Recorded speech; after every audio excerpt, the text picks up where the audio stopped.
streets. The bill before us would require this administration to detain illegal aliens who commit theft, burglary, larceny, or shoplifting, something it simply refuses to do, and it would also allow states to bring civil action against federal officials who refuse to enforce these laws. The bill has little chance of moving forward in the Democratic-led Senate.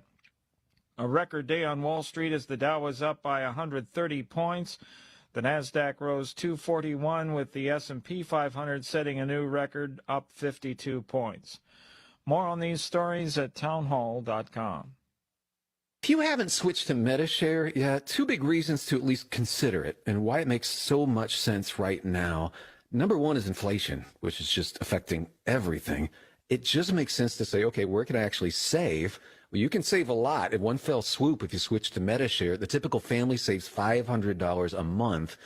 Secondly, your conscience. MediShare members aren't forced to pay for things they don't support or believe in, and that's a big deal for a lot of people right now. They want their money to actually help people. And one more reason, you can trust MediShare. It's been the gold standard for healthcare sharing for more than 30 years. It works, and members love it, too. It has double the member satisfaction rating compared to health insurance. So now's a great time to consider making the switch, and they are very easy to talk to. MediShare has great customer service. You can call now and get a price within 2 minutes. Here's the number. It's 844-41-BIBLE. That's 844-41-BIBLE, 844. This hour of News Talk STL brought to you by Senior Memorial. Give Benjamin Schaefer a call at 314-866-8886 or visit memorialplans.com. Senior Memorial Heritage Protection. From the Michaels Flooring Outlet Weather Center. First Alert 4 Chief Meteorologist Steve Templeton. It's not going to rain all night and all day Friday, but we will have some off and on scattered showers, especially this evening. And again, Friday off and on, low 53, a high of 63 Friday. These temperatures are actually above normal. Cool overall, but still above normal. But scattered rain, even some thunder possible at times Friday morning and afternoon. Friday evening and Friday night, still a chance of some light showers. It should end by 6 a.m. Saturday, if not earlier. Overnight low 42 into Saturday morning, 50 in the afternoon. Saturday it's dry, gradual clearing, but it's breezy and chilly. Sunday, plenty of sunshine and a high of 57. That's the latest from the First Alert 4 Weather Center. I'm Chief Meteorologist Steve Templeton. The Robb Carter Show on News Talk STL.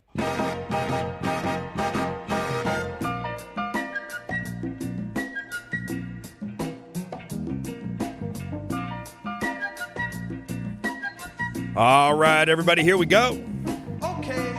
Today is Thursday, March 7th, 2024, State of the Union. Mumbling, stumbling, dementia-riddled, con artist, Joe Biden, our hero, President of the United States with 81 million legal votes. And if you disagree, you are a conspiracy theorist. Joe Biden will be delivering the State of the Union tonight. We will cut in when he goes live. He'll be trying to convince everybody out there that he's doing a fabulous job. All of his hard work has paid off. Your cost of living is fantastic. The unity in the country is blissful. There's no problems on the horizon that Joe Biden hasn't figured out how to fix, and he's going to explain it to you tonight during the State of the Union. Should be interesting. I was talking to Tony Colombo earlier. He does the afternoon show here on News Talk STL. Welcome home. You're home for non-corporate news. Your freedom of speech champion, News Talk STL. But I was talking to Tony Colombo, and he said, did you see that there is betting out there on the State of the Union? You can bet on how many times he's going to use the word MAGA, how many times he gets somebody's name wrong, how many times he gets the leader of a nation wrong, how many times he gets things confused, how many times he drools on himself, how many times he sniffs somebody's hair in the audience. All of these things you can gamble on with smoking Joe Biden. I think it's kind of interesting. I wish I'd have known in advance because I would have put some money on this deal. I would have taken the over on all of the mistakes. I do not believe, I can't wait to watch it with you. I do not believe that this guy can put it together for an hour. I think the OU on the time that he spends on the State of the Union is about an hour and 6 minutes. I think that is the OU over-under. Does he go over an hour and 6 or under? My gut feeling is this guy is not altogether there. So unless he's got an earpiece where they drag him off, I think he'll go long. I do. I think he's trying to prove to people that he has some brains left, that he's not completely fried. And I think it'll be slow and monotonous. I think he will really measure every word that comes out of his mouth. Because if he gets ahead of himself, he's going to start stumbling and muttering, and you're not going to have any idea what he's talking about. But it is going to be very interesting to watch. This should be very similar to a Saturday Night Live skit. Can this man get through an hour and 6 minutes, which is not easy even if you're young, to read a teleprompter under that amount of pressure, lie to the American people for that long, and deliver anything coherent for an hour and 6 minutes? I'm anxious to see it. He's going to have to talk about inflation because it's starting to build back up again. Fuel prices are going up. Food costs are just ridiculous. Every time I go to the store, I just can't believe it. I never shopped when I was in my career. I just never went shopping very often, so I had no idea the cost of anything. But now when I go to the store and I'm shopping, I'm like, wow, this is amazing how much stuff costs. I just can't get over it. And I know the middle class is really beginning to feel it. I think credit card debt is through the roof. Student loan debt is through the roof. Everybody's got bills they have to pay. But the money is tight, and the cost of living is going up, and Joe Biden's going to explain how he has fixed that and how it's going to get even better, and you're supposed to nod your head and go, yeah, you're right. You're doing fantastic. He's going to have to talk about the crisis at the border. Gut feeling he has to blame that on the Republicans somehow, some way. My personal belief is it's a one-party system, so they're always going to blame each other back and forth and just split the country up. And remember his goal. If you believe as I do, and I don't think you'd be listening this long if you didn't, his goal is to keep us divided. That's the goal of the establishment. Remember what I always say, if you're looking left or you're looking right, you're making a mistake. Your problems are coming from the top. Your problems are coming from Washington, D.C. and the establishment government. So as long as they can keep us looking sideways and not up, they're winning. Pay attention to that tonight. He's going to have to talk about his age and his ability to think, or he's going to have to push it off on Donald Trump. That seems to be a new narrative that's out there in the social media world. Is Donald Trump altogether there as well? Because every time he makes a mistake or he begins to get a name wrong or slur his words because he's been on stage for too long, now the Democrats are coming out and attacking Donald Trump. So whereas we all are making fun of Joe Biden, they're beginning to make fun of Donald Trump. Both of these men are rounding third base and heading for home. So it wouldn't be very difficult to make fun of them when they're trying to give speeches for an hour and 2 hours. Donald Trump's energy level, to me, regardless of what I think about his handling of COVID and the last year of his presidency, the man has incredible energy. I got to give him credit. He just won his club championship golf tournament. So for those of us who play golf, that's quite a feat to win your club championship. So unless he was cheating, which a lot of people claim that he does, the idea that he won his club championship at his age is very impressive. He'll needs to talk about the culture wars that are going on. There's a lot of war going on within culture, right? You're debating whether kids should be sexualized in their preteens. This is going on within the schools, the public schools. They want you to believe that kids know their gender and can massage and determine their gender before they turn age 10. Some of these states are trying to pass laws that would allow the schools to basically take control of kids if they don't want to tell their parents that they want to be a boy when they're a girl or want to be a girl when they're a boy. Where the state gets involved in this before the child reaches adulthood. It's amazing to me. Then he's going to have to explain all of this money, the debt, sending money to Ukraine, sending money over to fight Hamas and Israel. Now we're setting up a base somewhere over in that neck of the woods so that we can provide humanitarian aid. Just an obvious expansion of our military around the world.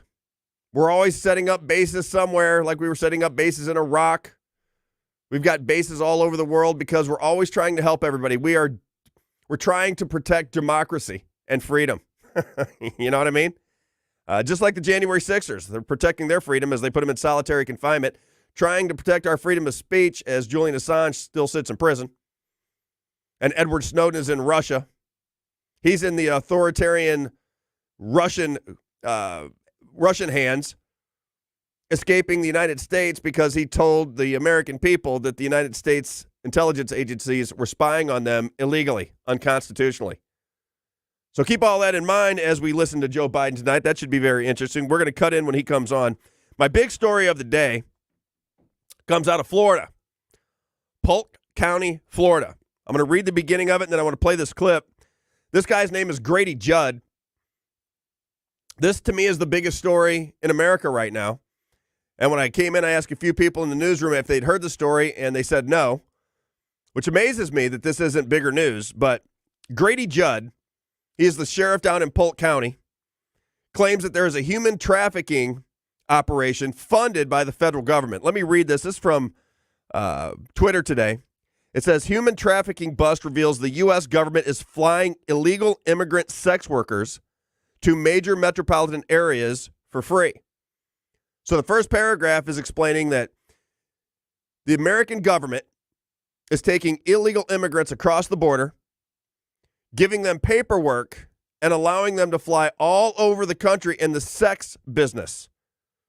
This business, being funded by our government and your taxpayer dollars, is in alignment with the cartels. So the cartels get the women across the border.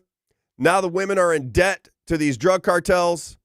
What he says is they have to pay $3,000 a week to stay out of trouble. They get into the sex trade, and the United States government gives them papers so that they can fly around this country into the metropolitan areas free of charge in a sex ring operation. Think about that. I'm going to continue on. It says it's called Operation March Sadness, is what the writer calls it. 228 people were arrested. They consisted of coaches, military members, and a school teacher. The human trafficking victims, several of them are Venezuelan and in the United States illegally. According to Sheriff Judd, these illegal sex workers said all the same thing. When they came to the U.S. illegally, they were given a form by DHS, including ID and paperwork, which allows them to fly to any major metropolitan areas in the United States for free on the taxpayer dime. Let me play this clip. I want you to hear it for yourself. Grady Judd is a very popular sheriff. He's a no-nonsense guy. If you're from Florida, you've seen him on television many times. If you pay attention to news in general, you've seen this guy's face and you've heard his voice.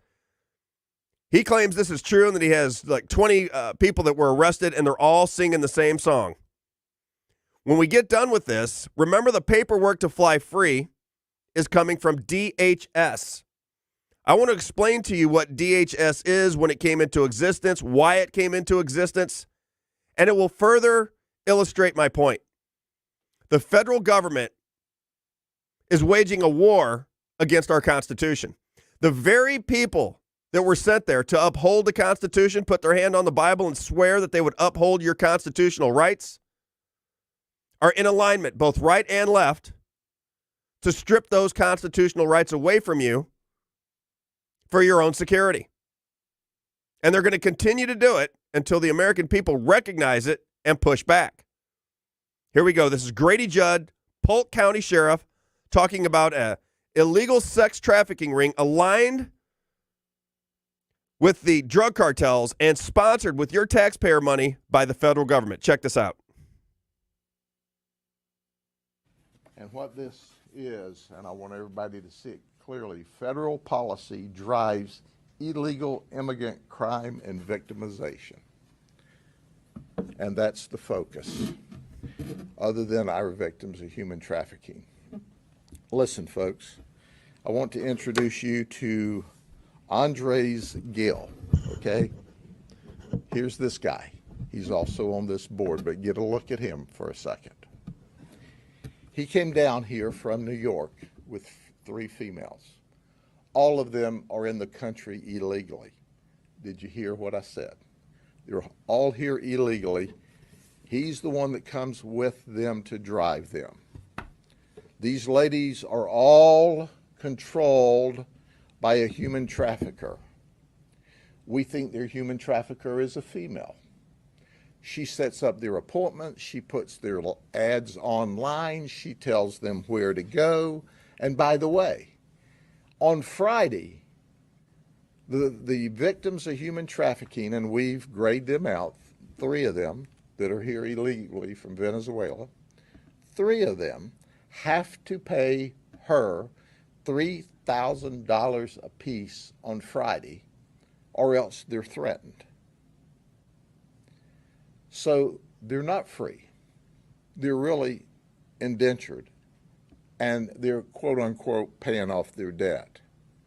Now here's what they told us, all right? I'm sure the federal government will verify that this is not true, but you decide who you want to believe, whether you want to believe these victims of human trafficking or the whitewash the federal authorities give you. I'm going to continue on with that after Joe Biden speaks. He's entering to give the State of the Union now. He's doing the glad handing and staring off into space with those glazed eyes. Very interested to see what he has to say. We're going to get to him here in just a minute. But I want you to get your bets out with your friends. How many mistakes will he make? How many names will he get wrong? How many times will he blame the Republicans for everything that's going on in the country? He's going to blame them for the border. He's going to blame them for inflation. His goal will be to turn everything that you're seeing in his administration around on the Republicans. And I believe that's the only play that he can possibly make.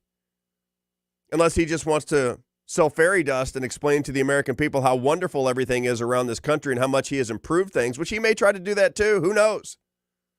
These people definitely have no shame. But as you're watching it, I want you to remember that very first clip that I played. This is what's going on in your country right now. This guy claims that witnesses have told him that they are sending sex workers around this country in metropolitan areas paid for with your taxpayer money to pay off drug cartels that smuggle these people into our borders illegally. And you wonder why that border's wide open. They just can't seem to fix it. Just can't do it. It's not possible. You can put a man on the moon. You can put a craft on Mars. As I said yesterday, you can speak instantaneously across the entire planet, but you simply cannot control the borders here in America. It makes no sense. You know it and I know it. So something's going on, and we just have to get to the bottom of why, who's responsible for it, and maybe, just maybe, we'll hold some people accountable sooner or later. As I believe, if you do not hold people accountable, the situation just never ends. We're going to break in to the beginning of this speech. He is coming down the aisle now. They're getting all the niceties done, but I don't want to start another story until we get this baby rolling with Biden. We'll listen to it together. I'll comment on what I hear afterwards. I'll take some notes. But this should be very interesting tonight. If you're somebody who is just anxious to see if he can survive for an hour and 6 minutes, whether he can keep his composure, whether he can deliver a speech, whether he can read teleprompter, it's going to be a very interesting night for you. I'm fascinated that he's even trying, to be honest with you. When I watch this guy, he must be pumped full of some serious steroids, Adderall. Something's going on for this guy to be up this late at night delivering an hour and 6 minute speech or somewhere around that time limit. So here we go.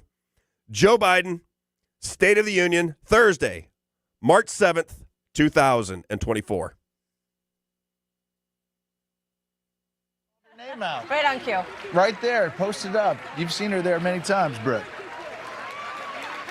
Yeah, I haven't. You know, it's an amazing moment because you see these politicians just without any hesitation, just reaching over, leaning in, touching the president, looking for a moment on national television where they can be seen in proximity to the president. It all may look a little bit craven, or weak at least, but they all, look at them all. They all do this. This has been going on as long as I can remember.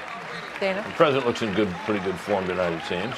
Again, and that's why I say that this is set up for a president to have success. I mean, those speeches written for you by a team of professionals. You have a chance to practice it for several days, and everyone's excited to see you. So he's enjoying that moment.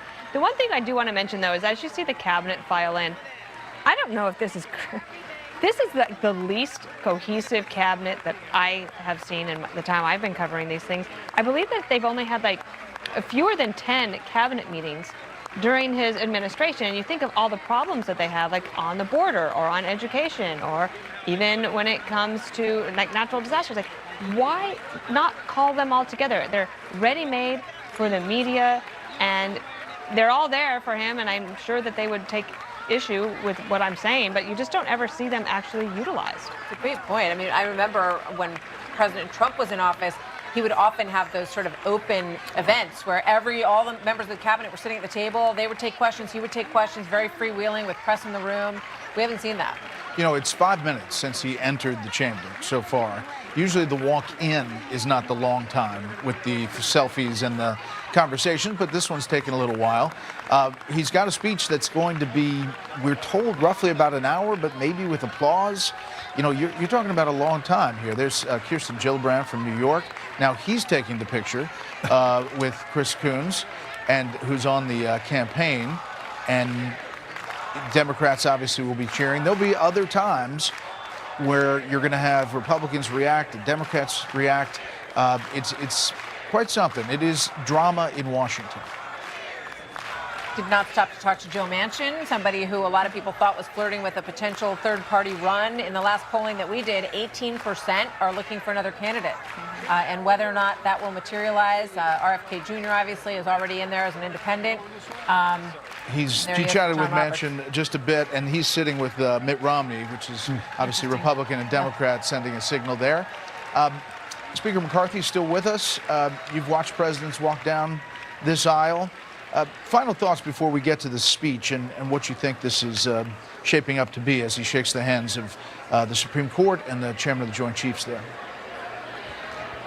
One thing I've noticed from all the presidents, President Biden takes more time walking down and walking out. He literally waits till everybody leaves. I've never seen quite anything like it. But the uniqueness, he's going right around the Supreme Court. He'll go to the Joint Chiefs, and then he'll walk up to the stage there, and he'll hand a speech to the Speaker and to the Vice President. And then he'll turn around and he'll have the teleprompters right there to a speech he's practiced. There's an old story where one of the speeches in the State of the Union that Bill Clinton was giving, he had to turn back around and tell Al Gore that they had last year's speech in the teleprompter. Then he turned around and started giving that from memory. I mean, it's a nerve-wracking. When you sit in that position and you look out, the room is very small, even though it looks big on TV. And it gets a little nerve-wracking at that moment in time, but you do command a great deal of presence standing there. Yeah, and just speaking of speeches, obviously the moment when Speaker Nancy Pelosi ripped up President Trump's speech after that was one moment that was remembered after one State of the Union. You're seeing him there. That will never happen again. That will never happen again. Bernie Sanders. I thought I got to keep the speech.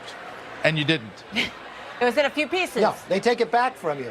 They give you a very nice folder. I thought I'd get that for history. I thought I'd be able to keep the speech for history. No, it's all taken from you. Yeah. Well, I don't think they didn't take the ripped up speech, I don't think. I think they threw that one away. Yeah, that was a remarkable I think they put moment. it back in the archives.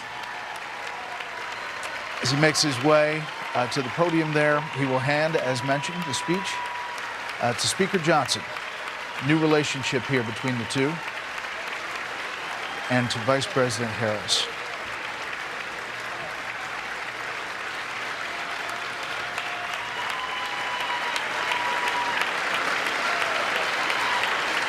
Let's listen in. President.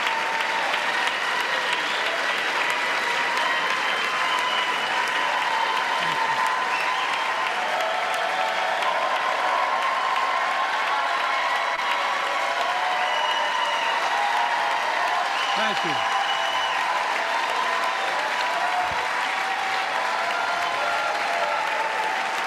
David Jill.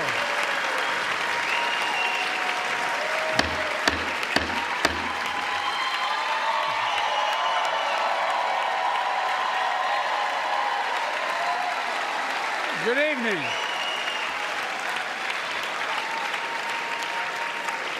Good evening. If I were smart, I'd go home now.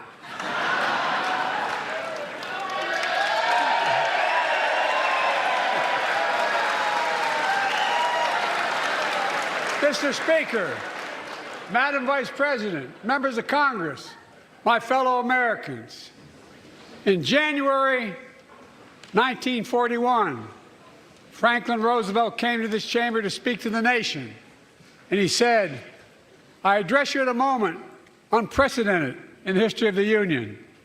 Hitler was on the march. War was raging in Europe.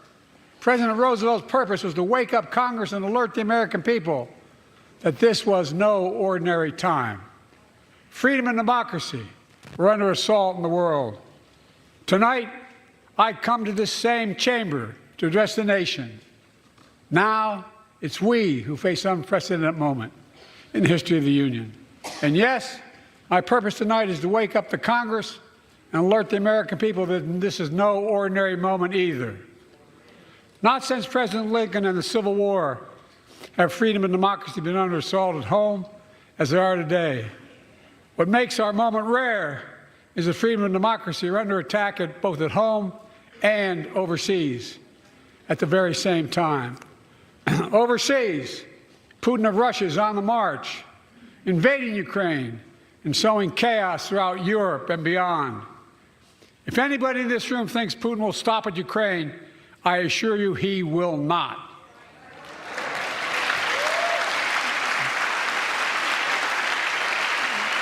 But Ukraine can stop Putin. Ukraine can stop Putin if we stand with Ukraine and provide the weapons that needs to defend itself.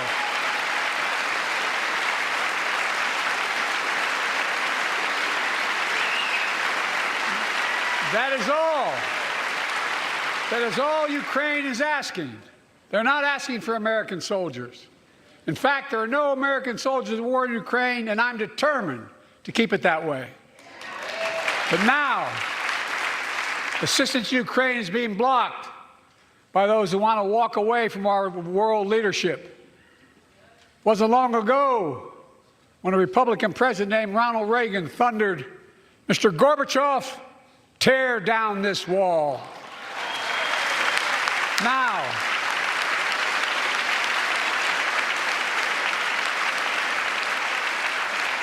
Now my predecessor, a former Republican president, tells Putin, quote, "Do whatever the hell you want." That's a quote.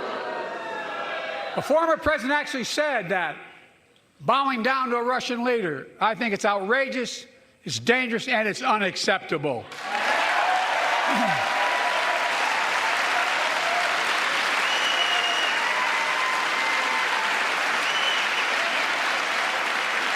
America is a founding member of NATO, the military alliance of democratic nations created after World War II to prevent war and keep the peace. And today, we've made NATO stronger than ever. We welcomed Finland to the alliance last year. And just this morning, Sweden officially joined, and their minister is here tonight. Can they stand up? Welcome. Welcome, welcome, welcome.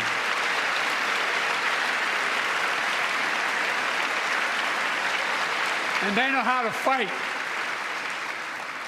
Mr. Prime Minister, welcome to NATO, the strongest military alliance the world has ever seen. I say this to Congress, we have to stand up to Putin. Send me a bipartisan national security bill. History is literally watching. History is watching. If the United States walks away, it will put Ukraine at risk. Europe is at risk. The free world will be at risk, emboldening others to do what they wish to do us harm. My message to President Putin, who I've known for a long time, is simple. We will not walk away.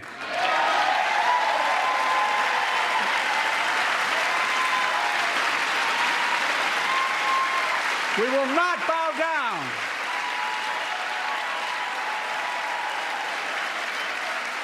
I will not bow down.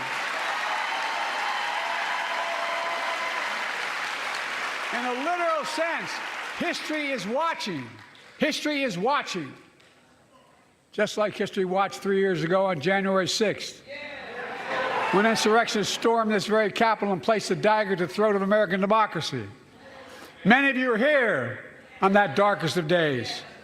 We all saw with our own eyes the insurrectionists were not patriots. They'd come to stop the peaceful transfer of power, to overturn the will of the people. January 6th lies about the 2020 election and the plots to steal the election posed a gravest threat to U.S. democracy since the Civil War. But they failed. America stood.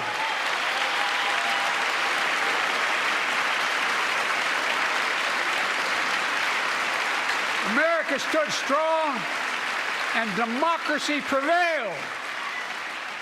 We must be honest. The threat to democracy must be defended. My predecessor and some of you here seek to bury the truth about January 6th. I will not do that. This is the moment to speak the truth and to bury the lies. Here's the simple truth. You can't love your country only when you win.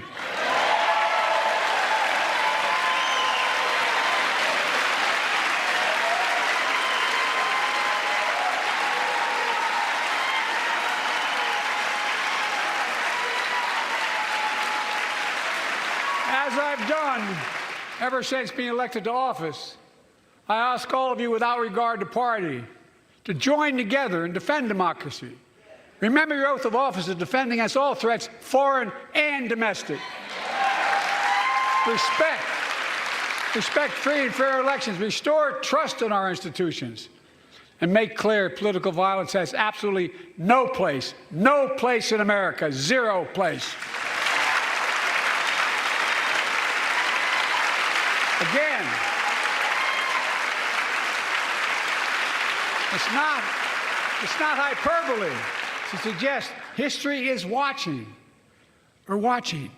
Your children and grandchildren will read about this day and what we do. History is watching another assault on freedom.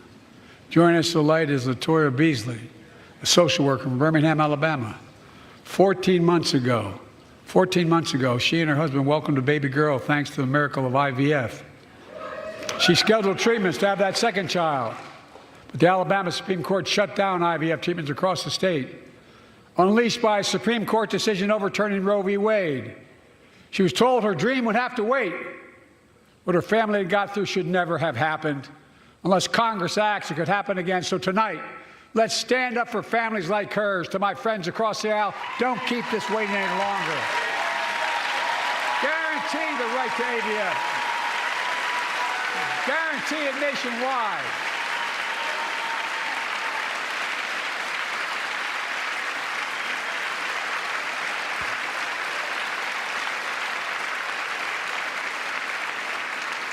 Like most Americans, I believe Roe v. Wade got it right. I thank Vice President Harris for being an incredible leader, defending reproductive freedom, and so much more.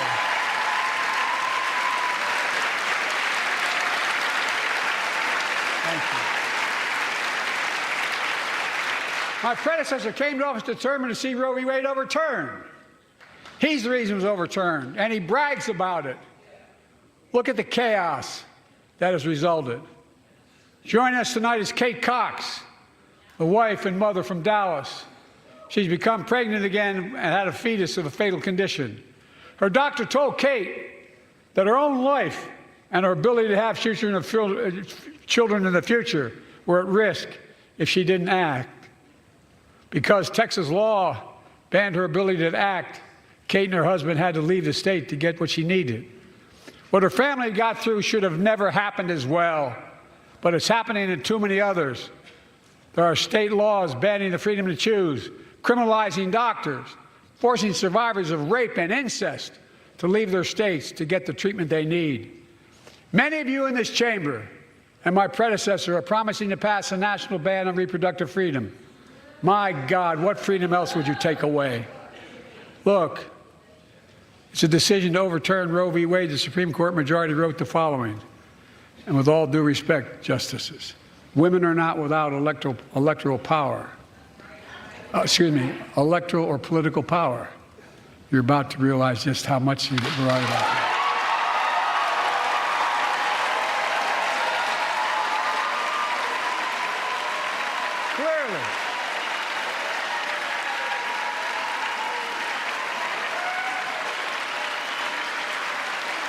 Clearly, those bragging about overturning Roe v. Wade have no clue about the power of women. But they found out when reproductive freedom was on the ballot. We won in 2022 and 2020, and we'll win again in 2024.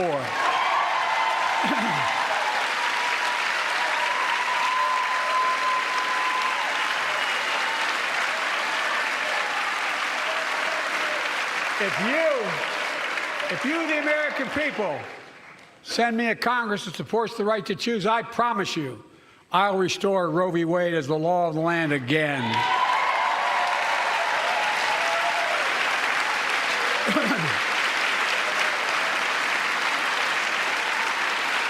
Folks, America cannot go back. I'm here tonight to show what I believe is the way forward, because I know how far we come. 4 years ago next week, before I came to office, the country was hit by the worst pandemic and the worst economic crisis in a century. Remember the fear, record losses. Remember the spikes in crime and the murder rate, raging virus that took more than 1 million American lives, of loved ones, millions left behind. A mental health crisis of isolation and loneliness. A president, my predecessor, failed the most basic presidential duty that he owes to American people, the duty to care. I think that's unforgivable. I came to office determined to get us through one of the toughest periods in the nation's history. We have. It doesn't make news in 1,000 cities and towns. The American people are writing the greatest comeback story never told.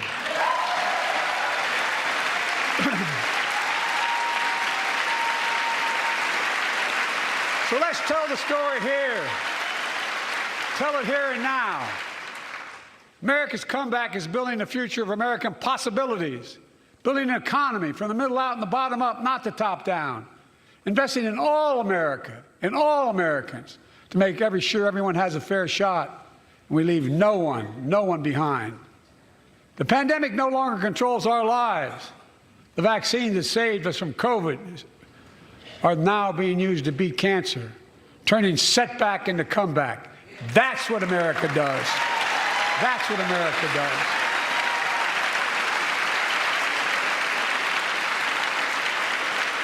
Folks, my inherited economy is on the brink. Now our economy is literally the envy of the world. 15 million new jobs in just 3 years, a record, a record. Unemployment at 50-year lows. A record 16 million Americans are starting small businesses, and each one is a literal act of hope. With historic job growth and small business growth for Black and Hispanics and Asian Americans, 800,000 new manufacturing jobs in America and counting. Where is it written we can't be the manufacturing capital of the world? We are, we will. More people have health insurance today. More people have health insurance today than ever before. The racial wealth gap is as small as it's been in 20 years. Wages keep going up. Inflation keeps coming down. Inflation has dropped from 9% to 3%, the lowest in the world, and tending lower.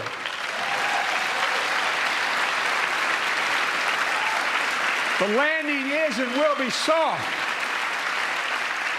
And now, instead of importing foreign products and exporting American jobs, we're exporting American products and creating American jobs. Right here in America, where they belong.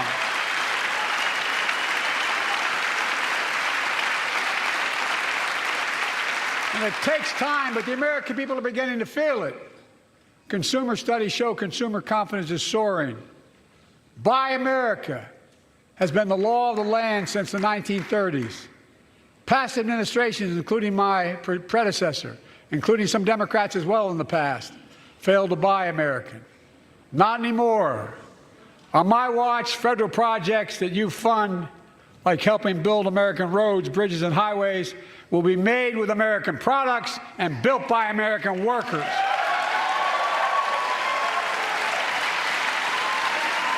Creating good-paying American jobs.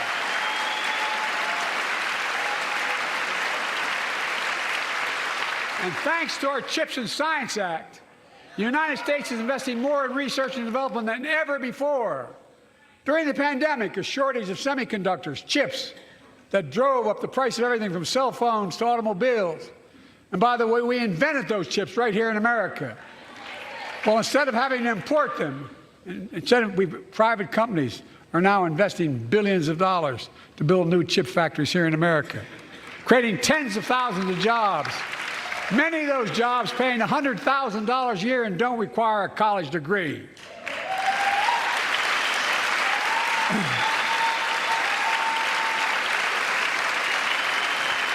In fact, my policies have attracted $650 billion in private sector investment in clean energy, advanced manufacturing, creating tens of thousands of jobs here in America.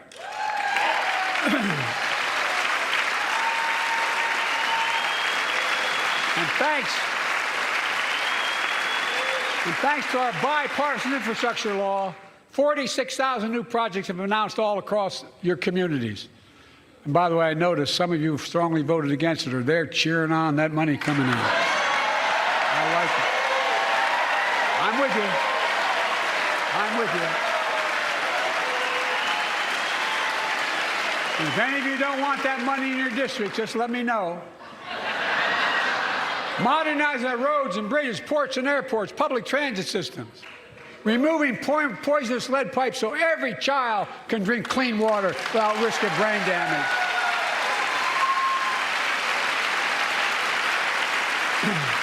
Providing affordable high-speed internet for every American, no matter where you live, urban, suburban, or rural communities, in red states and blue states. Record investments in tribal communities. Because of my investment in family farms,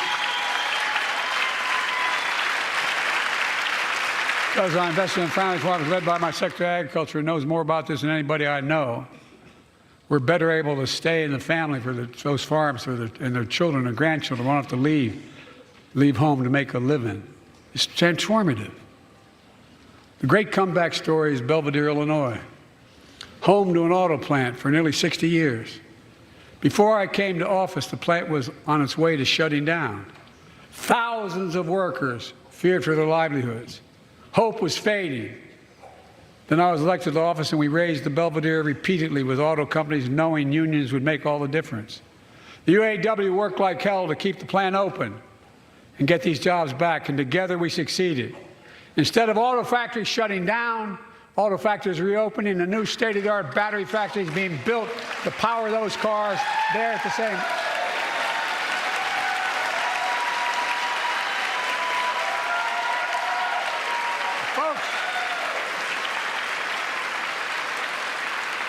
The folks of Belvedere, I say, instead of your town being left behind, your community is moving forward again.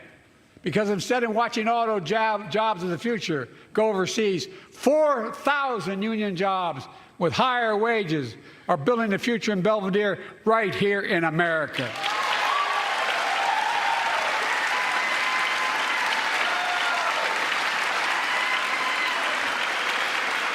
Here tonight is UAW President Shawn Fain, a great friend and a great labor leader. Shawn, where are you?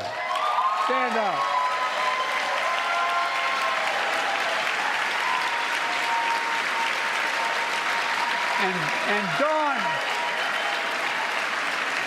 And Dawn Sims, a third-generation worker, UAW worker at Belvedere. Shawn, I was proud to be the first president to stand on the picket line, and today, Dawn has a good job in her hometown, providing stability for her family and pride and dignity as well. showing once again Wall Street didn't build America. They're not bad guys. They didn't build it, though. The middle class built the country, and unions built the middle class.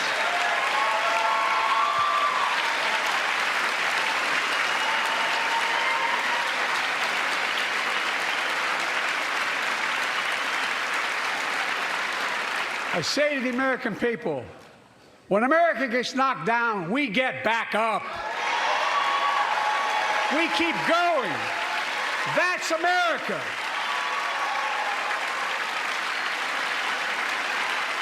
That's you, the American people. It's because of you America's coming back. It's because of you our future is brighter. It's because of you that tonight we can proudly say the state of our union is strong and getting stronger.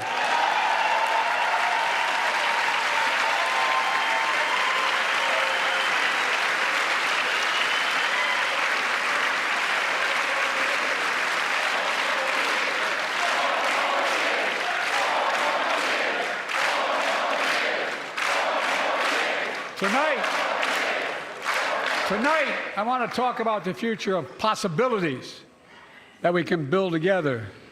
A future where the days of trickle-down economics are over and the wealthy and the biggest corporations no longer get all the tax breaks. And by the way, I understand corporations. I come from a state that has more corporations invested than every one of your states in the United States combined. And I've represented it for 36 years. I'm not anti-corporation, but I grew up in a home where trickle-down economics didn't put much on my dad's kitchen table. That's why I determined to turn things around so middle class does well. When they do well, the poor go way up and the wealthy still do very well. We all do well. And there's more to do to make sure you're feeling the benefits of all we're doing. Americans pay more for prescription drugs than anywhere in the world. It's wrong, and I'm ending it.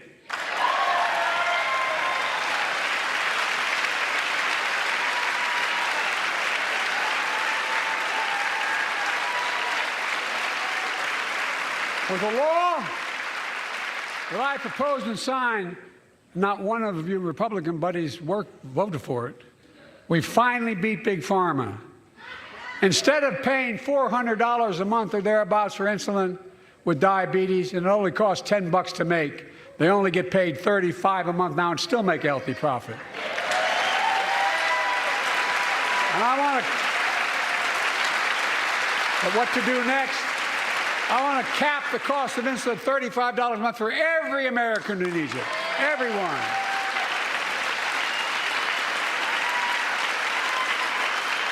For years, people have talked about it, but finally we got it done and gave Medicare the power to negotiate lower prices on prescription drugs, just like the VA is able to do for veterans.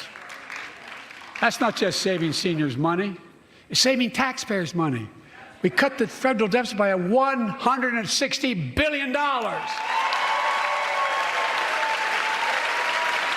Because Medicare will no longer have to pay those exorbitant prices to Big Pharma. This year, Medicare is negotiating lower prices for some of the costliest drugs on the market to treat everything from heart disease to arthritis. It's now time to go further and give Medicare the power to negotiate lower prices for 500 different drugs over the next decade. They're making a lot of money, guys. And they'll still be extremely profitable. Will not only save lives, it will save taxpayers another $200 billion. Starting next year, the same law caps total prescription drug costs for seniors on Medicare at $2,000 a year, even for expensive cancer drugs that cost $10,000, $12,000, $15,000. Now I want to cap prescription drug costs at $2,000 a year for everyone. Folks, I'm going to get in trouble for saying that, but if you want to get in Air Force One and fly to Toronto, Berlin, Moscow, even Moscow probably. And bring your prescription with you, and I promise you I'll get it for you for 40% the cost you're paying now. Same company, same drug, same place. Folks, the Affordable Care Act, the old Obamacare, is still a very big deal.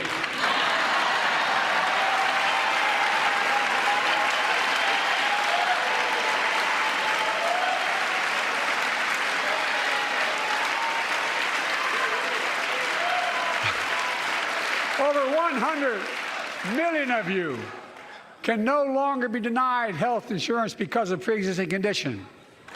But my predecessor and many in this chamber want to take this prescription drug away by repealing Affordable Care Act. I'm not going to let that happen. We stopped you 50 times before and we'll stop you again. In fact, I'm not only protecting it, I'm expanding it. We enacted tax credits of $800 per person per year, reduce health care costs for millions of working families. That tax credit expires next year. I want to make that savings permanent.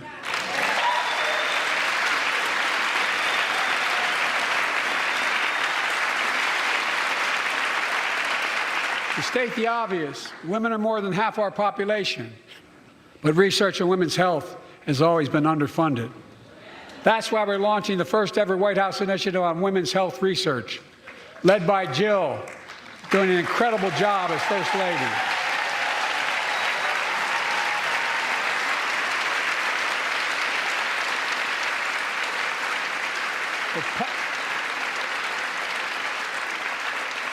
So pass my plan for $12 billion to transfer women's health research and benefit millions of lives all across America. I know the cost of housing is so important to you. If inflation keeps coming down, mortgage rates will come down as well, and the Fed acknowledges that. But I'm not waiting. I want to provide an annual tax credit that will give Americans $400 a month for the next 2 years as mortgage rates come down, to put toward their mortgages when they buy their first home or trade up for a little more space. Just for 2 years.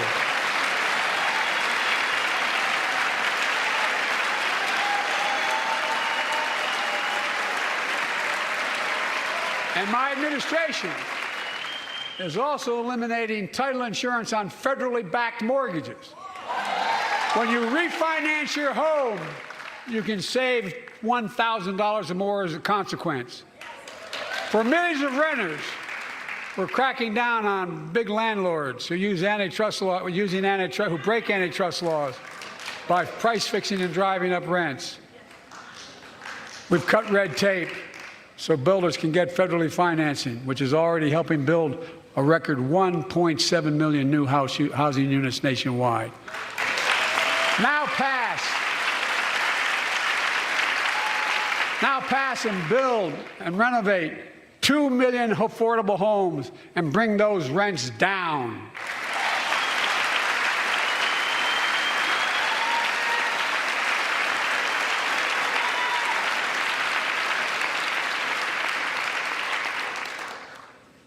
To remain the strongest economy in the world, we need to have the best education system in the world.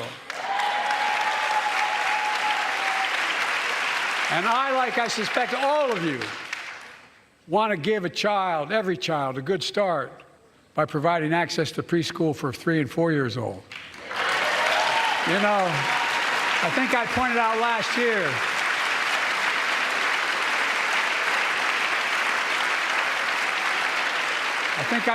last year, that children coming from broken homes where there's no books, they're not read to, not spoken to very often, start school, kindergarten, or first grade, having heard 1 million fewer words spoken. Well, studies show that children who go to preschool are nearly 50% more likely to finish high school, go on to earn a 2- and 4-year degree, no matter what their background is.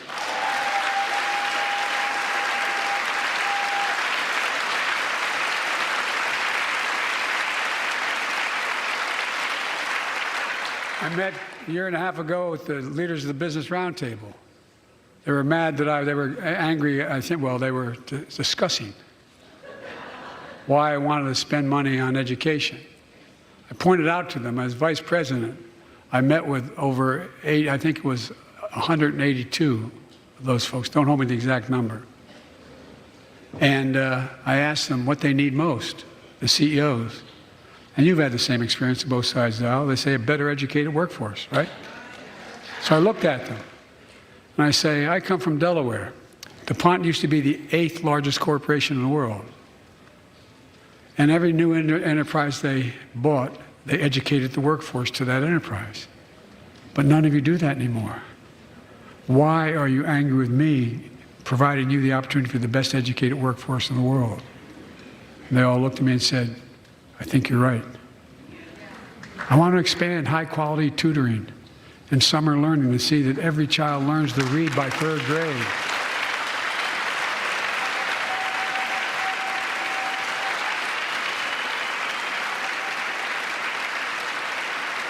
I'm also connecting local businesses and high schools so students get hands-on experience and a path to a good-paying job, whether or not they go to college. And I want to make sure that college is more affordable. Let's continue increasing the Pell Grants to working and middle-class families and increase record investments in HBCUs and minority-serving institutions, including Hispanic institutions.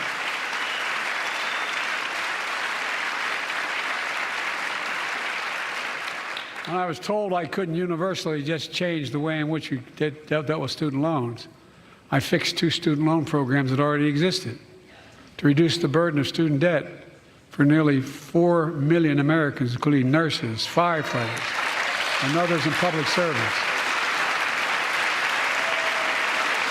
Like Keenan Jones, a public educator from Minnesota, who's here with us tonight. Keenan, where are you? Keenan, thank you. He's educated hundreds of students so they can go to college. Now he's able to help, after debt forgiveness, get his own daughter to college.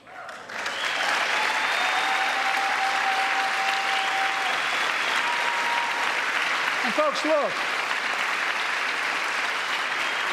such relief is good for the economy because folks are now able to buy a home, start a business, start a family. While we're at it, I want to give public school teachers a raise.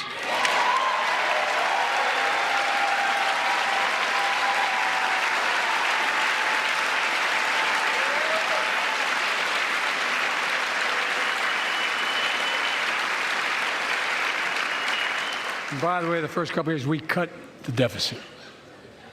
Now, let me speak to the question of fundamental fairness for all Americans. I've been delivering real results in fiscally responsible ways. We've already cut the federal deficit. We've already cut the federal deficit over $1 trillion. I signed the bipartisan deal to cut another $1 trillion in the next decade. It's my goal to cut the federal deficit another $3 trillion by making big corporations and the very wealthy finally beginning to pay their fair share.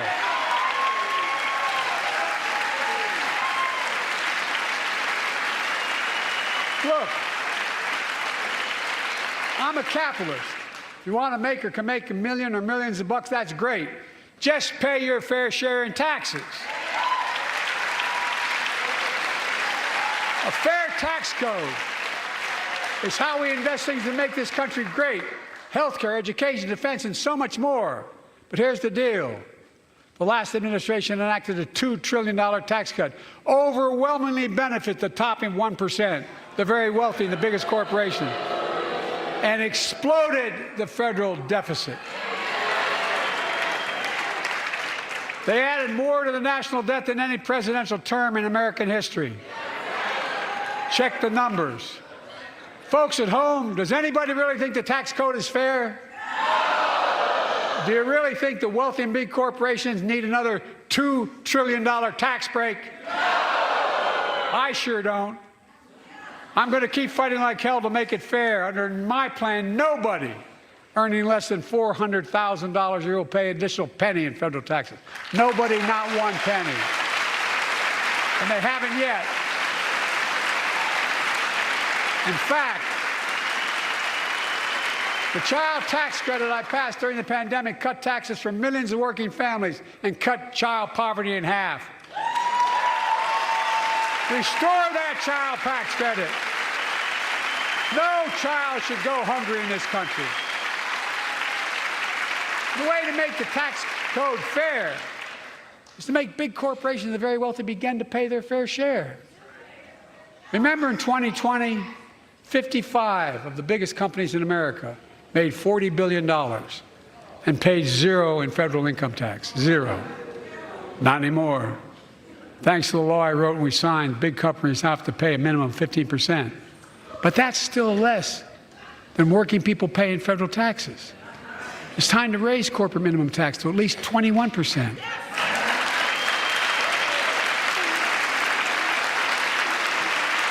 So every big corporation finally begins to pay their fair share. I also want to end tax breaks for big pharma, big oil, private jets, massive executive pay when it's only supposed to be $1 million that could be deducted. They can pay them $20 million if they want, but deduct $1 million. End it now. You know, there are 1,000 billionaires in America. You know what the average federal tax is for those billionaires? No. They're making great sacrifices, 8.2%. That's far less than the vast majority of Americans pay. No billionaire should pay a lower federal tax rate than a teacher, a sanitation worker, or a nurse.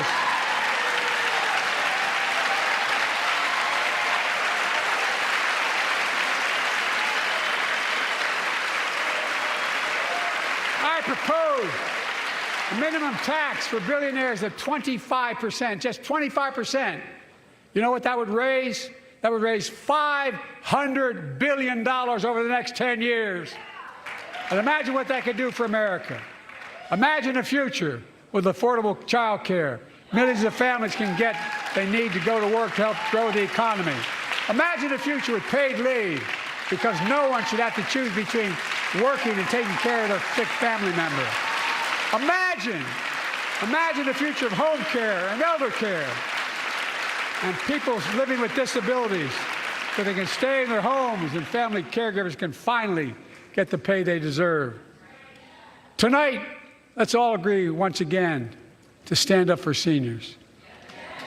Many of my friends on the other side of the aisle want to put Social Security on the chopping block. If anyone here tries to cut Social Security, Medicare, or raise the retirement age, I will stop you.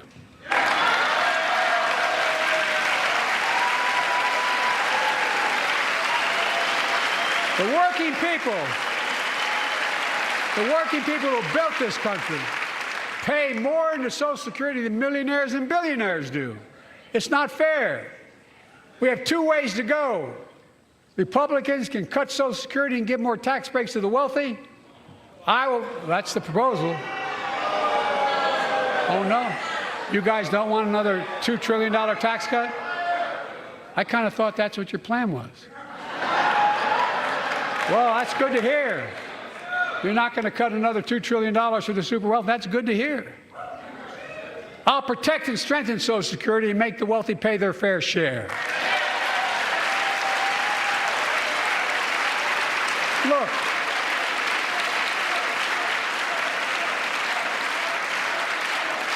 too many corporations raise prices to pad their profits, charging more and more for less and less. That's why we're cracking down on corporations that engage in price gouging and deceptive pricing, from food to health care to housing.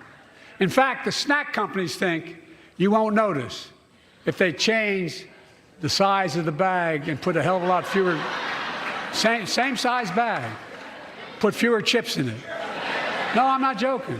It's called shrinkflation. Pass Bobby Casey's bill and stop this. I really mean it.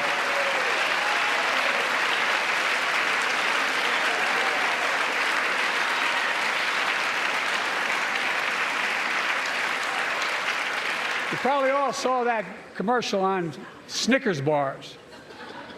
You get charged the same amount, and you got about, 10% fewer Snickers in it. Look, I'm also getting rid of junk fees, those hidden fees at the end of your bill that are there without your knowledge. My administration announced we're cutting credit card late fees from $32 to $8.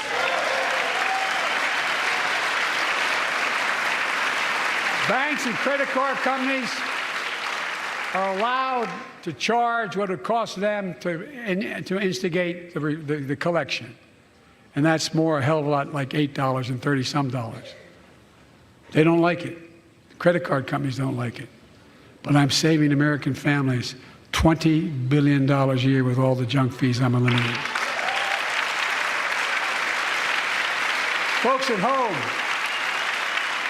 That's why the banks are so mad. It's $20 billion in profit. I'm not stopping there. My administration has proposed rules to make cable, travel, utilities, and online ticket sellers tell you the total price up front so there are no surprises. It matters. It matters. And so does this. In November, my team began serious negotiation with a bipartisan group of senators. The result was a bipartisan bill with the toughest set of border security reforms we've ever seen. Oh, you don't think so? Oh, you don't like that bill, huh? That conservatives got together and said it was a good bill? I'll be darned. That's amazing.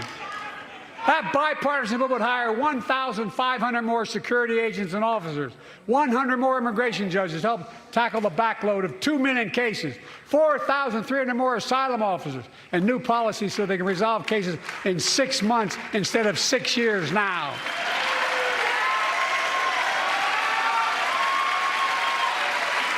What are you against? 100 more high-tech drug detection machines to significantly increase the ability to screen and stop vehicles smuggling fentanyl into America. That's killing thousands of children. This bill would save lives and bring order to the border.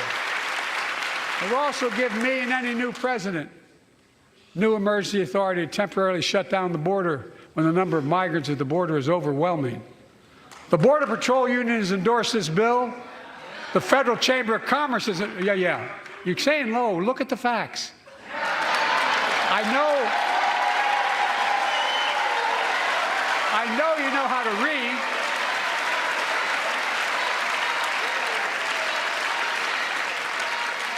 I believe that given the opportunity for a majority in the House and Senate would endorse the bill as well, a majority right now.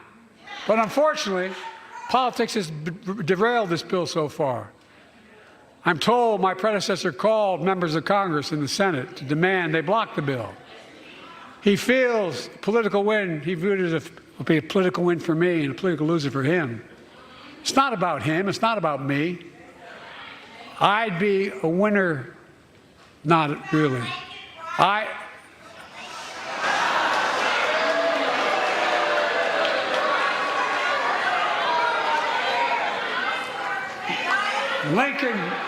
Lincoln Riley, an innocent young woman who was killed by an illegal. That's right. But how many of the thousands of people being killed by illegals?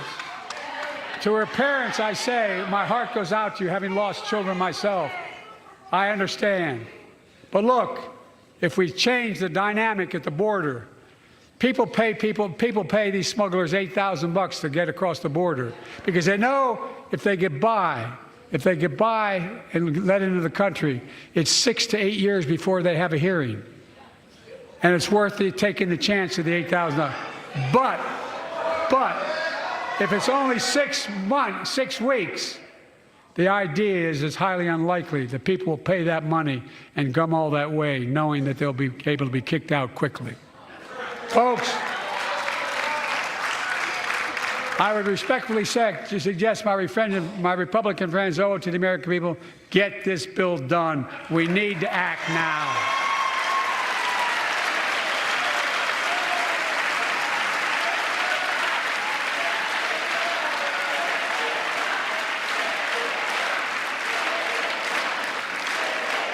And if my predecessor is watching, instead of paying politics and pressuring members of Congress to block the bill, join me in telling the Congress to pass it.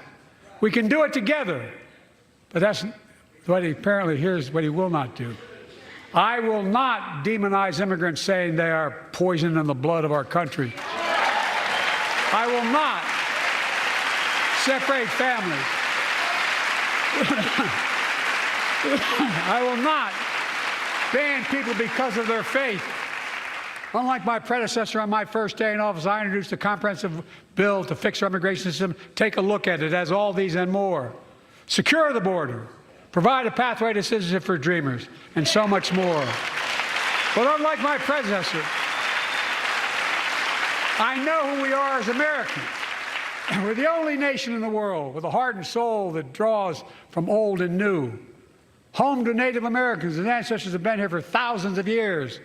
Home to people of every place, from every place on earth. They came freely. Some came in chains. Some came when famine struck, like my ancestral family in Ireland. Some to flee persecution, to chase dreams that are impossible anywhere but here in America. That's America. And we all come from somewhere, but we're all Americans.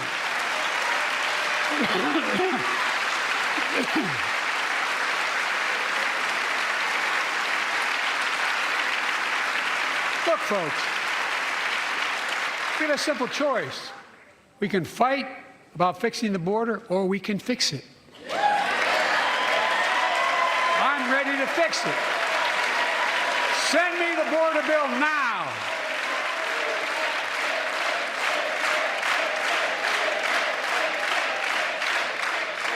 A transformational moment in history happened 59 years ago today in Selma, Alabama. Hundreds of foot soldiers for justice marched across the Edmund Pettus Bridge, named after the Grand Dragon of the Ku Klux Klan, to claim their fundamental right to vote. They were beaten, they were bloody, and left for dead. Our late friend and former colleague, John Lewis, was on that march. We miss him.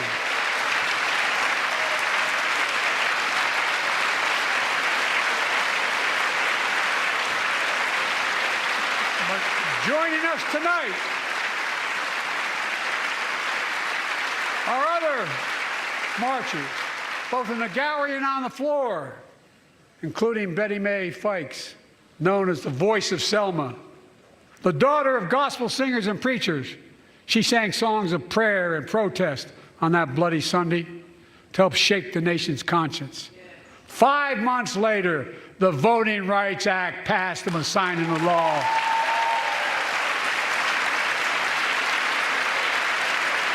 Thank you. Thank you, thank you, thank you.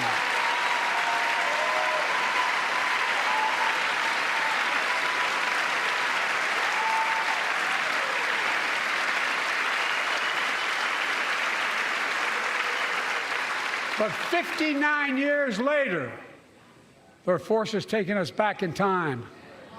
Voter suppression, election subversion, unlimited dark money, extreme gerrymandering. John Lewis was a great friend to many of us here.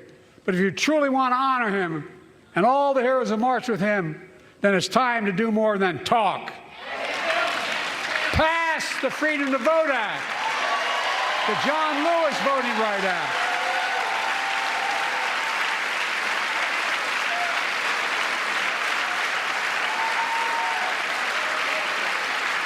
And stop denying another core value of America, our diversity across American life. Banning books, it's wrong. Instead of erasing history, let's make history. I want to protect fundamental rights. Pass the Equality Act.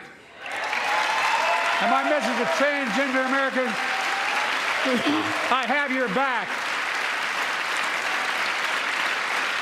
Pass the PRO Act for workers' rights.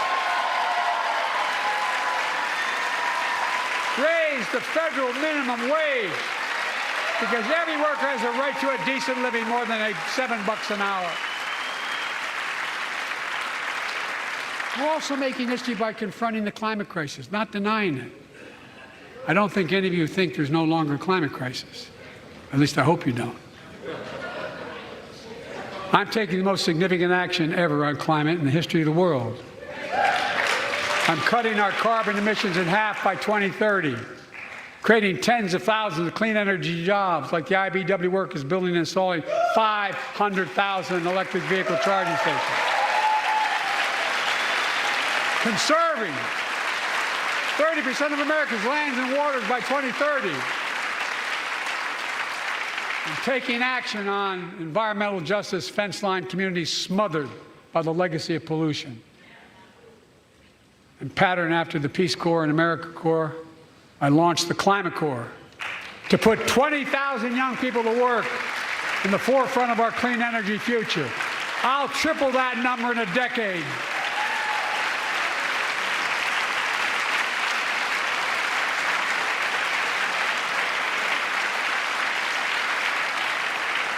To state the obvious, all Americans deserve the freedom to be safe. And America is safer today than when I took office. Year before I took office, murder rates went up 30%. 30% they went up. The biggest increase in history. It was then, through my American Rescue Plan, which every American voted against, I might add, we made the largest investment in public safety ever. Last year, the murder rate saw the sharpest decrease in history. Violent crime fell to one of its lowest levels in more than 50 years. But we have more to do. We have to help cities invest in more community police officers, more mental health workers, more community violence intervention.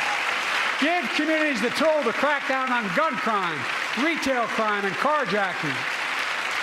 Keep building trust, as I've been doing by taking executive action on police reform and calling for it to be the law of the land. Directing my cabinet to review the federal classification of marijuana and expunging thousands of convictions for the mere possession, because no one should be jailed for simply using or have it on their record. Take on crimes of domestic violence. I'm ramping up the Federal Enforcement of the Violence Against Women Act that I proudly wrote when I was a senator, so we can finally end the scourge against women in America.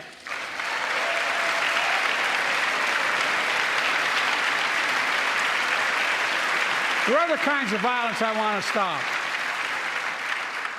With us tonight is Jasmine, whose 9-year-old sister Jackie was murdered with 21 classmates and teachers in an elementary school in Uvalde, Texas.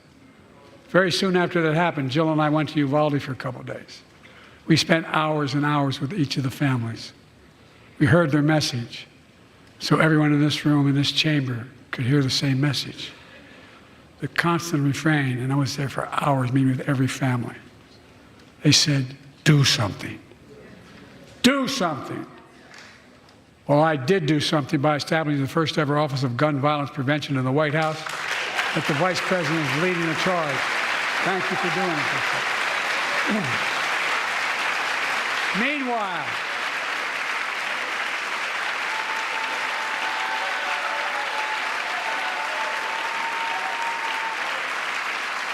Meanwhile, my predecessor told the NRA he's proud he did nothing on guns when he was president. Oh. After another shooting in Iowa recently, he said, when asked what to do about it, he said, just get over it. There's his quote, just get over it. I say, stop it. Stop it, stop it, stop it.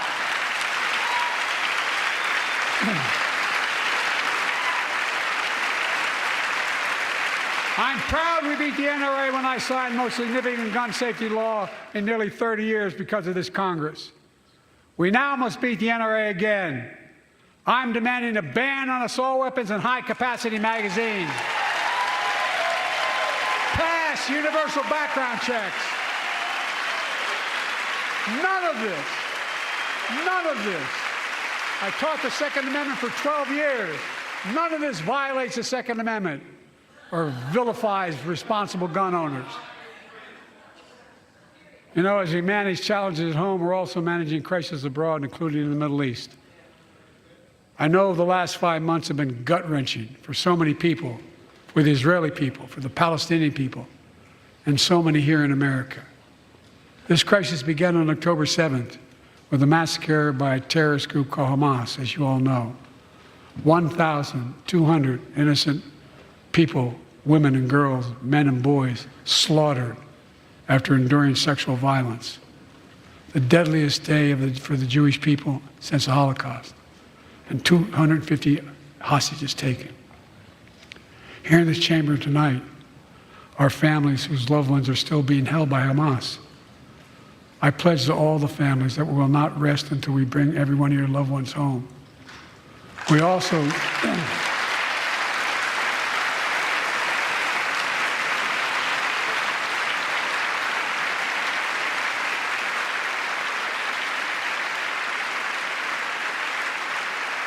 We will also work around the clock to bring home Evan and Paul, Americans being unjustly detained by the Russians and others around the world. Israel has the right to go after Hamas. Hamas ended this conflict by releasing hostages, laying down arms, could end it by releasing the hostages, laying down arms, and surrendering those responsible for October 7th. But Israel has Israel has a added burden because Hamas hides and operates among the civilian population like cowards, under hospitals, daycare centers, and all the like. Israel also has a fundamental responsibility, though, to protect innocent civilians in Gaza.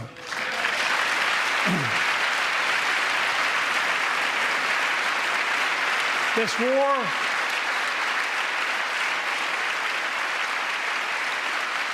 has taken a greater toll on innocent civilians than all previous wars in Gaza combined.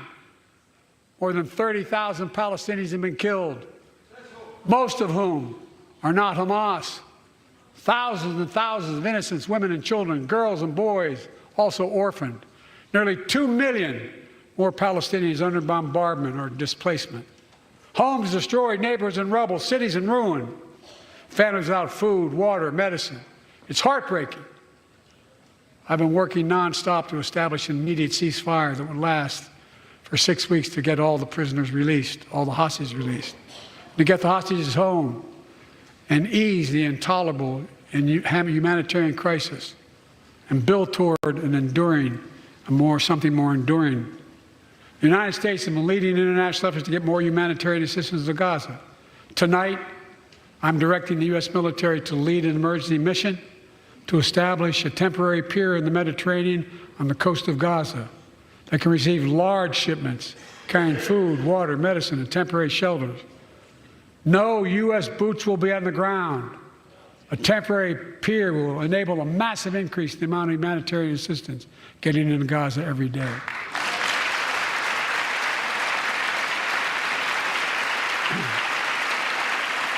And Israel must do its part. Israel must allow more aid into Gaza to ensure humanitarian workers aren't caught in the crossfire. And they're announcing they're going to have a crossing in northern Gaza. For the leadership of Israel, I say this: humanitarian assistance cannot be a secondary consideration or a bargaining chip. Protecting and saving innocent lives has to be a priority. As we look to the future, the only real solution to the situation is a two-state solution over time.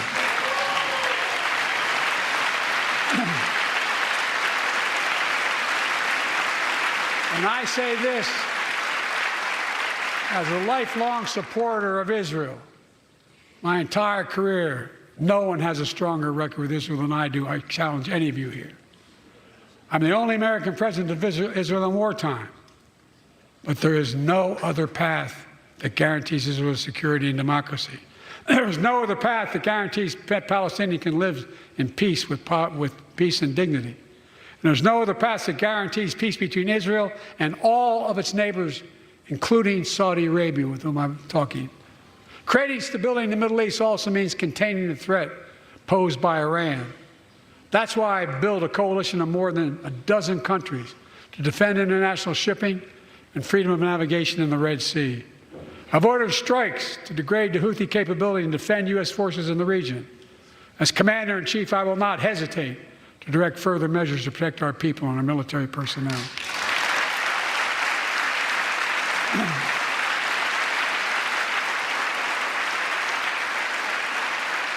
For years, I've heard many of my Republican and Democratic friends say that China is on the rise and America's falling behind.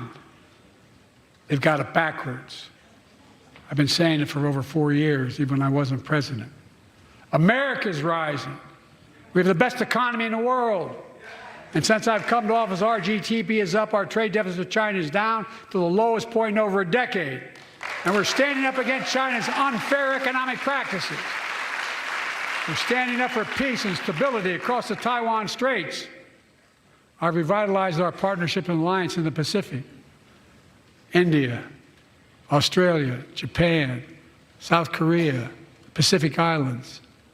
I've made sure that the most advanced American technologies can't be used in China, not allowing to trade them there. Frankly, for all this tough talk on China, it never occurred to my predecessor to do any of that. I want competition with China, not conflict. And we're in a stronger position to win the conflict of the 21st century against China than anyone else, for that matter, than any time as well. Here at home, I've signed over 400 bipartisan bills. But there's more to pass my unity agenda. Strengthen penalties on fentanyl trafficking. You don't want to do that, huh? Pass bipartisan privacy legislation to protect our children online. Harness the promise of AI to protect us from peril. Ban AI voice impersonations and more. And keep our truly sacred obligation to train and equip those we send into harm's way and care for them and their families when they come home and when they don't.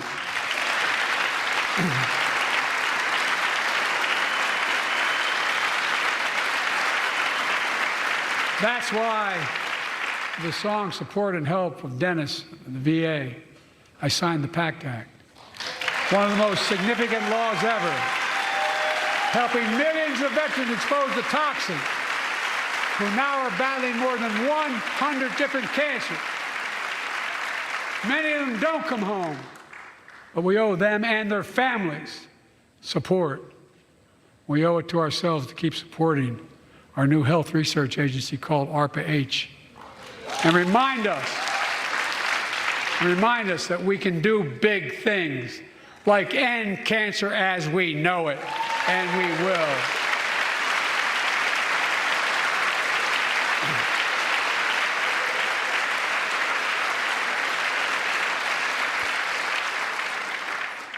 Let me close with this.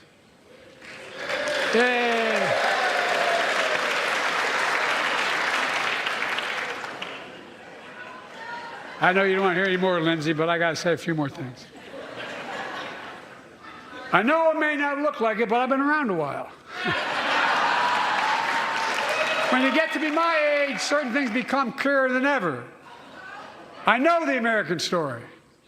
Again and again, I've seen the contest between competing forces in the battle for the soul of our nation. Between those who want to pull America back to the past and those who want to move America into the future. My lifetime has taught me to embrace freedom and democracy, a future based on core values that have defined America: honesty, decency, dignity, equality, to respect everyone, to give everyone a fair shot, to give hate no safe harbor. Now, other people my age see it differently. The American story of resentment, revenge, and retribution, that's not me. I was born amid World War II, when America stood for the freedom of the world. I grew up in Scranton, Pennsylvania, and Claymont, Delaware, among working-class people who built this country. I watched in horror as two of my heroes, like many of you did, Dr. King and Bobby Kennedy, were assassinated. And their legacies inspired me to pursue a career in service. I left the law firm and became a public defender because my city of Wilmington was the only city in America occupied by the National Guard after Dr. King was assassinated because of the riots. And I became a county councilman almost by accident. I got elected to the United States Senate when I had no intention of running at age 29. Then vice president to our first black president. Now president to the first women vice president.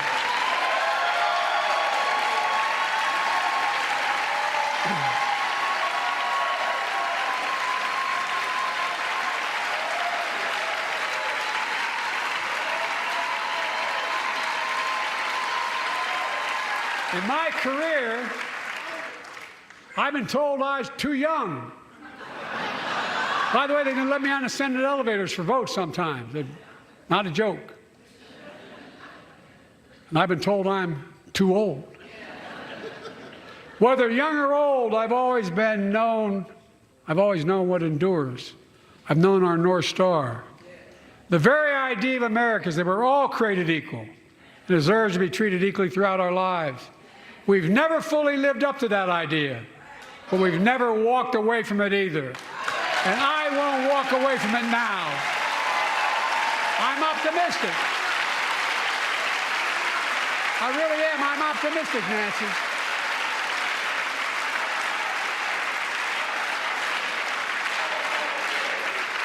My fellow Americans, the issue facing our nation isn't how old we are. It's how old are our ideas. Hate, anger, revenge, retribution are the oldest of ideas. But you can't lead America with ancient ideas that only take us back. You lead America, the land of possibilities. You need a vision for the future and what can and should be done. Tonight you've heard mine. I see a future where defending democracy, you don't diminish it. I see a future where we restore the right to choose and protect our freedoms, not take them away. I see a future where the middle class finally has a fair shot and the wealthy have to pay their fair share in taxes. I see a future where we save the planet from the climate crisis and our country from gun violence.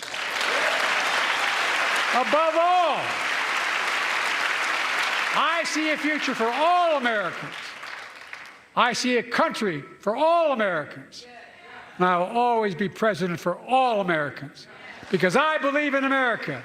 I believe in you, the American people. You're the reason we've never been more optimistic about our future than I am now. So let's build the future together. Let's remember who we are. We are the United States of America. And there is nothing beyond our capacity when we act together. God bless you all, and may God protect our troops. Thank you, thank you, thank you.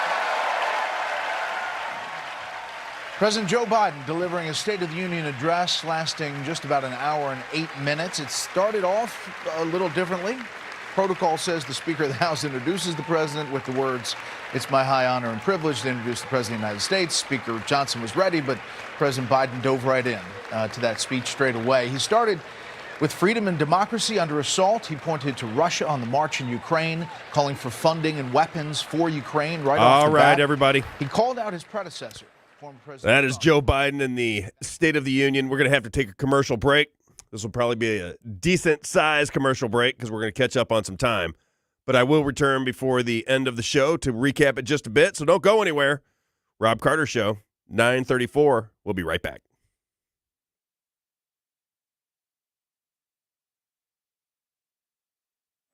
Be able to have a civil conversation. The news and talk that matters to St. Louis. This conversation has completely made me crazy. This is complete insanity.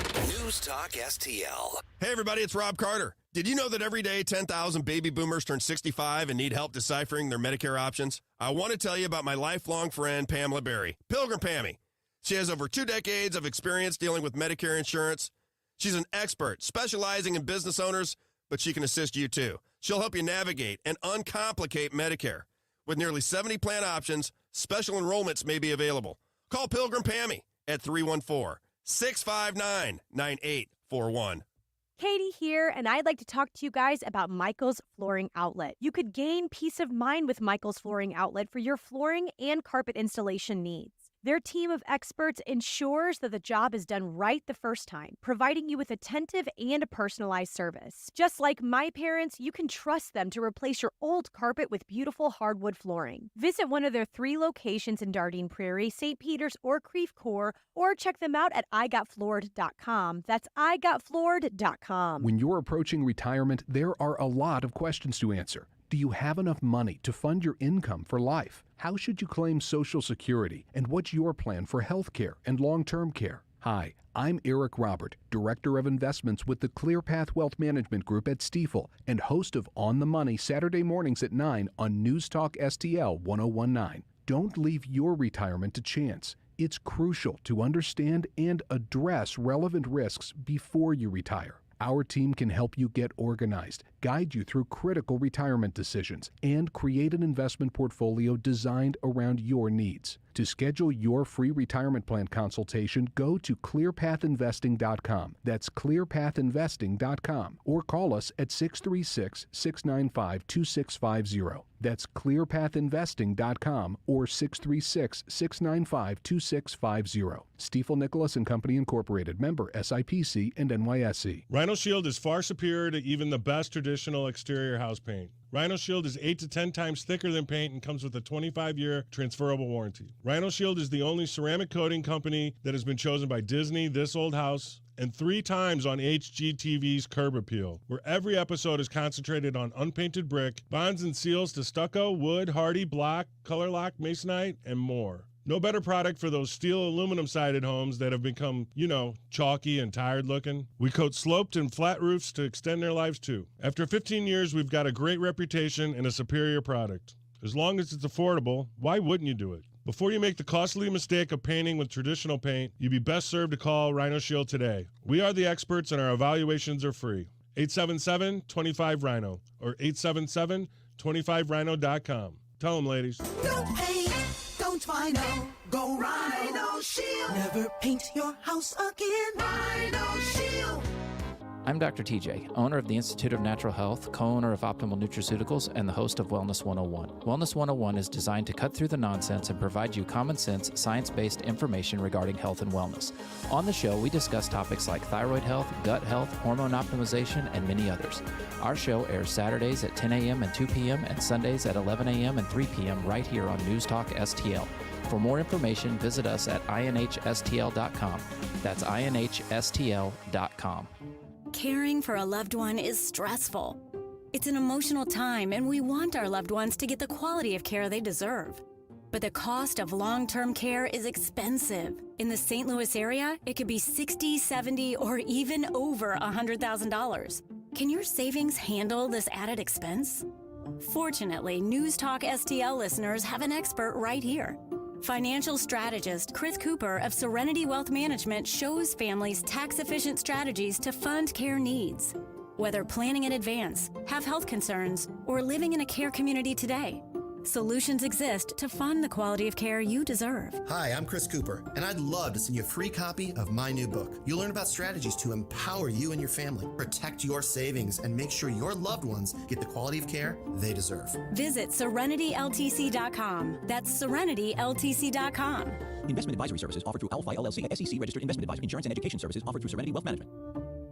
The wait is over. Capriati's is now open. Taste extraordinary with our one-of-a-kind sandwiches, like our award-winning Bobby with hand-pulled butterball turkey and stuffing, our roast beef with hand-sliced American Wagyu beef from Snake River Farms, or our crowd-favorite classic cheesesteaks with your choice of grilled steak or chicken. No matter which you choose, you'll always get Capriati's high-quality ingredients. Capriati's. Eat extraordinary. Order now at capriatis.com or on the app. On Manchester at McKnight in Rock Hill. Tim Jones here with Stewie, the bagel loan guy. Stewie, mom and dad always told me don't refinance unless you can save at least 1 percentage point. What say you? We're going to break that rule of thumb with the bagel loan. No closing costs at all. Now, your mom always told you that because there was $3,000, $4,000 in fees you had to pay. If you're saving $100 a month, it takes you 40 months to recoup it. With the bagel loan, no closing costs at all. What happens if rates drop? Tim, just do it again. As long as it doesn't cost you anything, you'll be way ahead of the game, and that's what counts. 314-324-4440, or better yet, just Google the bagel loan. MLS number 226715. Hey, it's Tony Colombo for the Cleaning Pros at Zero Res. It's time for spring cleaning, and there's no one that can help you with that more than the team at Zero Res, especially with this great offer.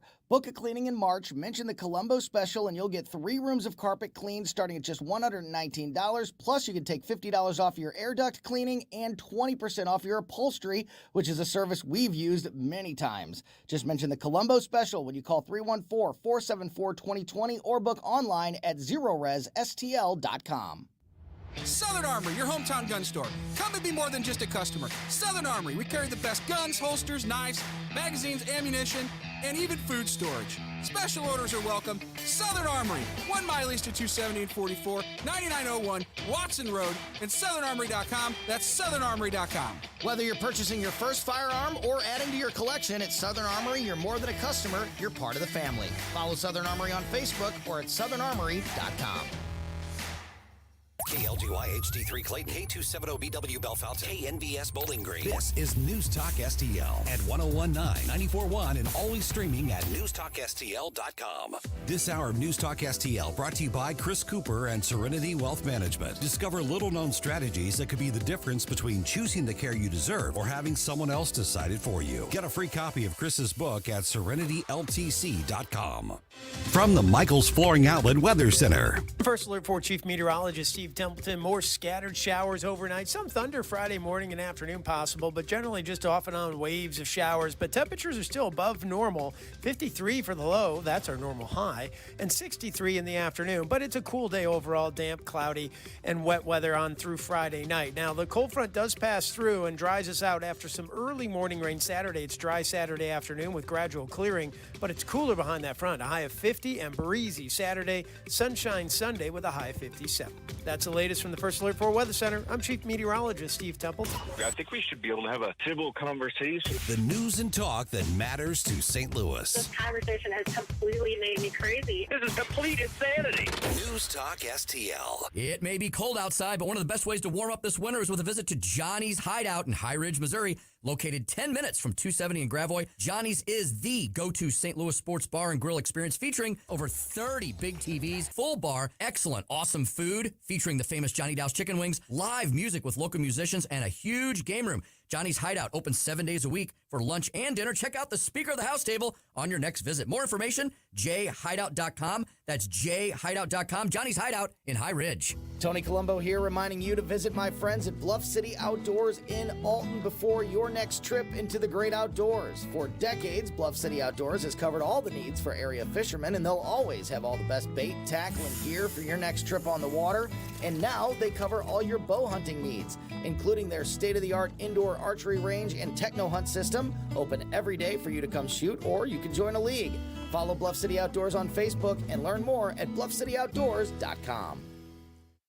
iHelp is the immigrant home English learning program here in St. Louis that helps empower immigrant families by providing individualized in-home English language education and tools for the effective navigation of our community. iHelp connects volunteer teachers with adult immigrant and refugee learners in our community to develop English and life skills. To learn more or to volunteer as a tutor, visit ihelpstl.org. That's ihelpstl.org. In the fast-paced world of digital marketing, making connections is a challenge for any business. But what if we told you there is a place where connections aren't just made, they're grown? Meet 2060 Digital, your premier Google partner and top-tier digital agency. We don't just follow trends, we set them. At 2060 Digital, we're not just another agency, we're your strategic partner. We dive deep into your challenges and develop solutions that drive measurable outcomes. Ready to elevate your digital presence with campaigns that connect? Google 2060 Digital today. Hi, it's Susie Moore. Come join me Friday, March 15th in beautiful Washington, Missouri. I'm the keynote speaker for Franklin County's annual Lincoln Reagan Banquet. Hear from your Republican candidates running for national and statewide office, dinner, raffles, and most important, support the Franklin County GOP. Just go to fcrcc.org for tickets. fcrcc.org. And I'll see you at the Franklin County Lincoln Reagan Dinner. That's fcrcc.org for tickets. That's fcrcc.org for tickets. Are you fed up with paying too much for lightning-fast doctor visits with too little information? Well, I was too, and decided to create an alternative. Hi, it's Dr. Randy Tobler here, asking you to take a look at no copay, no deductible visits with me and my team. That's Body of Health Direct Primary Care. Let's face it, the system's broken. No respect for your money or your time. So learn about a better way for your primary care. Schedule your discovery call today at bodyofhealth.com. That's bodyofhealth.com, shepherding you to medical freedom. Listen anytime. It happens anywhere. Anywhere. Everywhere. Every day continues to bring more news. With the News Talk STL app. Keep St. Louis's home for conservative talk with you wherever you go. Download the News Talk STL app in the App Store or at newstalkstl.com. Tony Colombo here for Cadre Asset Management. A cadre is defined as a small group of people specially trained for a particular purpose or profession, and that is the role that Cadre Asset Management can play in your financial journey. Learn more about how they can help secure your financial future by following Cadre Asset Management on Facebook, or just go to cadreassetmgmt.com. Cadre Asset Management is a Missouri-based independent advisory firm licensed under and securities and investment advisory services offered through Founders Financial Securities, LLC, a registered investment advisor, member FINRA SIPC. Hi, this is Ron Clutho. Join me for Groovy Grooves every Saturday to hear songs like this and memories that will take you back to a groovier place and time. Be sure to check out the playlist at newstalkstl.com for more Groovy Grooves. And now for something completely different. Groovy Grooves with Ron Clutho, Saturday nights at 10 on News Talk STL. With Old Man Winter blowing into the heartland, let me tell you, Hanson's Tree Service is here to help. Tim Jones here for Hanson's Tree Service. Look them up 24/7 at hansonstree.com. Do you have any tree problems at your home or your business? Overhanging branches? Have Hanson's and the gang take them down professionally so Old Man Winter doesn't. What about organic mulch? Hanson's Tree has got that in bulk. It'll save you in price and time. Incredibly convenient. Protect all those assets you've got in the ground and have Hanson's take care of everything above the ground for you as well. Get them out to your homestead or your business right now. hansonstree.com. That's hansonstree.com. This is what's happening. The St. Louis Business Journal is now reporting that liberal billionaire George Soros is the largest shareholder of Odyssey, the parent company of KMOX and 97.1 Talk. 101.9 and 94.1. Anyone listening should be advised. News Talk STL. The Robb Carter Show on News Talk STL.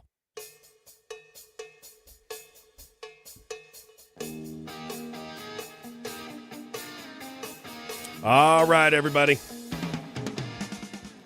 I don't like going in the bubble for that long, Ethan. I don't feel right. I feel kind of dirty watching that. Me too. That was weird. I feel oily. I just don't feel right watching all that nonsense. How about that group of people, though, when they pan to the audience? You know, there's not a person in there that is anything but fake and phony. They're all standing and clapping. There's a couple times where they busted out in applause before he got through his mumble. Nobody even knew what he was saying, and they start clapping because I think they get a script in advance. They all know what's going to be said. A couple times he started mumbling, which if he mumbles, now the script is ruined for a second. You heard a couple stray clappers that just kind of clapped for, the only guy clapping for a second. Well, if it was a boxing match, like you can bet on boxing many different ways, and you can bet whether somebody gets knocked out in the 6th round or before the 9th round. He did make the distance. He made it out of there alive. He didn't have a heart attack. He didn't just completely lose eye contact with the audience. He made it through. It's a word salad. It really is. You cannot. The problem with our country is the bar for excellence is so low that the Democrats will actually be on television. You can almost bet your bottom dollar on it, telling you what a great performance Joe Biden put on, mainly because he made it to the finish line. There were several things that he said in there that I found interesting. If you're just somebody who's paying attention to the bigger picture, that's a criminal outfit up there in D.C. Just so you understand my opinion, if it's still legal to have an opinion, that is just one big criminal outfit on both sides of the aisle. And mainly what you should take out of that conversation was that Joe Biden wants to use the federal government to fix everything. That's the problem with this country. Is we look to those people up in D.C., or many of us do, as though they are going to solve our problems. What we really need for D.C. to do is get off our backs. Stop overtaxing us. Stop getting in the middle of everything that we do. It's insane. That is the biggest issue we have in the country is nobody can control their own lives anymore because the federal government has their fingers in every aspect of our lives, everything. He talked again about guns. There's several things we have to pay attention to that are fundamental to our freedom.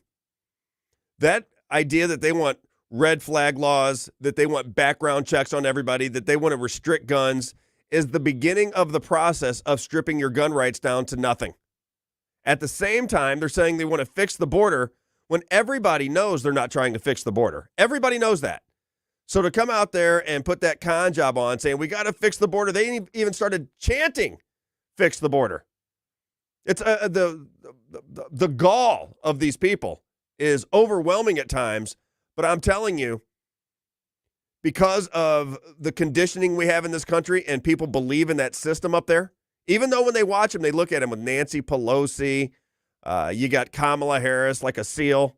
You got Mike Johnson down there with the coiffed hair and just kind of shaking his head every time he says a word. It's a theatrical performance. You've got all the people dressed up in white. I assume that's for something to do with women's rights, this kind of thing. He said he was going to stop the surge of women's violence against women. Stop the surge. I didn't even know there was a surge going on. I didn't even know. Somebody should have let me know that there was a surge against women happening in this country. The surge against women is primarily happening because of drugs and illegal immigration. That's really what the surge is, and that is being allowed. It is being perpetuated by our very own government. That's really what's happening. So all that nonsense that he has going on there is, like I said, I don't like to go inside the bubble because you almost have to comment on the ridiculous nature of this government, this federal apparatus that is in every aspect of your life, and how they're going to fix everything. He even said that he was going to give $400. I don't really understand what he's talking about there because, again, it is kind of a word salad.